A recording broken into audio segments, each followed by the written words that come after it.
I had to go was Miss Bikini. I was like, why Miss Bikini? I'm like, I'm half naked on stage. She's like, yeah, you have a beautiful figure. If I had your figure, I would walk around in bikini all day. And I was like, okay, Mom. She's like, you want to become a model? Then let's go.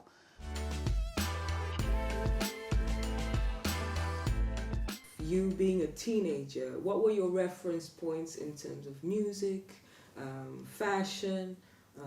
Were you getting that from your roots? Were you getting that from America? Were you getting that from the Dutch culture? What were your reference points? Pop artists, icons. You mentioned Dynasty in Dallas. There's not so much of an African American presence. No, you only had Miss Devereaux. Yeah, you know, right. that was the only, Yeah. and she was always like, Yeah. I know.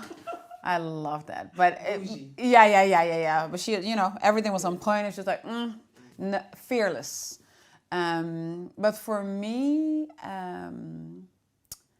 it was the Cosby Show, because that was what we saw here in Holland, and for me that was the eye opener.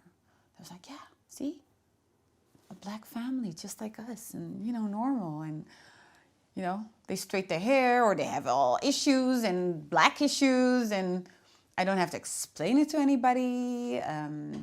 Dinner time, it doesn't matter who comes, you just sit at the table and you eat. And so for me, the Cosby Show was really a thing. And also, when I was getting a bit older, Naomi Campbell was for me a huge example of being a black model who was a supermodel, and that was a huge thing. So she was one of my, especially because I also wanted to become a model. And Michael Jackson for me was, I loved him, I was in love with him. Yeah, I can say that. I still have a pillow. I bought my first concert of Michael. I was 13. And my aunt, she gave me a ticket, as a surprise, because she knew I was a huge fan. And so we went to Rotterdam, and we had like VIP kind of seats. And I know it was Rosella and Criss Cross were how do you say that? The warm-up act. Right? Yeah, the warm-up act, yeah. Another revealing of my age, but that's okay. But hey, at least I got to see MJ and Criss Cross and Rosella. Hello. So for me, that was magic. And to see him live and all those girls fainting. And I was like, they're crazy. He's right in front of you. Why would you faint? And then I got home, and I remember so well, my grandmother, she lived she came from Curacao to Holland to live with us for a year. So my mom could work, and my younger brother, she could help my mom out, And she was staying in my bedroom. So every night, this woman, she's so hilarious. She would take out her teeth and, cracking jokes. And then that night I came home, she was already asleep. And I went to bed, and according to her, all of a sudden I woke up doing this, Michael! She was like, oh my God, what's going on? Ran to my parents' bedroom. She was like, your kid is losing it, and she's screaming for Michael Jackson. And yeah, so for my birthday, I asked posters and calendars of Michael. And yeah, at that concert, I bought a pillow, and I still have it till this day. It has drool all over. I never washed it. It's really nasty, but I still have it. That's to explain to you how deep my love is for Michael. The whole process of becoming an actor for me was, I had like my high school. We had, every year there was a musical, and you could audition for that. And the ones who directed it were students of the theater school here in Amsterdam. So I auditioned. The first one was The Wizard of Oz. And this was the white version of The Wizard of Oz, by the way. But that's okay. I had a few roles. A few parts, and I was happy with that because I was on stage in school, and every Friday we had to rehearse, and the lines and singing, and I was in my element. And so every year we had like a new play you could audition, and I did like 5 plays or 5 musicals, and also went to America with a musical. We traveled through the East Coast, and so that really helped me to discover my talents as well, and also to do it every day. You know, I think that's really important for your craft, to be every day you have to learn, you know, and be open. And so after that, I also did some modeling stuff and beauty pageants to get over my insecurity. And my mom really helped me with that. The first beauty pageant she said to me I had to go was Miss Bikini. I was like, why Miss Bikini? I'm like, I'm half naked on stage. She's like, yeah, you have a beautiful figure. If I had your figure, I would walk around in bikini all day. And I was like, okay, Mom. She's like, you want to become a model? Then let's go. So I won that. I was like, oh, so I don't look that bad after all. Okay, cool. I got a contract with the modeling agency, and okay, it evolved, and I had a few pageants I won, and I was like, hey, cool. Now I'm ready. I have enough pictures. I have enough confidence to go to a casting agency and say, okay, I want to sign and I want to act. And at the same time, I also signed in for the musical school of Frank Sanders. And I had all the auditions, and I passed, and I got into the school. And at the same time, I also got a phone call from the casting agency that I got a role in Goudkust. Wow. So I was like, what to do? I don't know. And then I called Frank Sanders and I asked him, like, I don't know what to do. Can you please help me out? Because I really want to do both. I want to do the school and I also want to do Goudkust. He's like, you know, sweetie, you'll just go and do the soap opera thing for a year.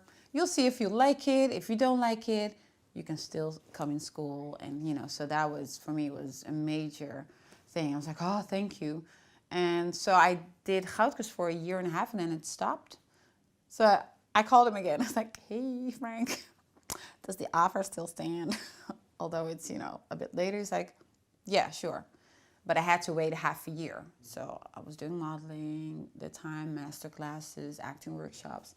And then I got a phone call again from the casting agency. Yeah, we can offer you a role in Onderweg naar Morgen, the other soap opera. I was like, oh, is it like a short role? Is it a guest or whatever?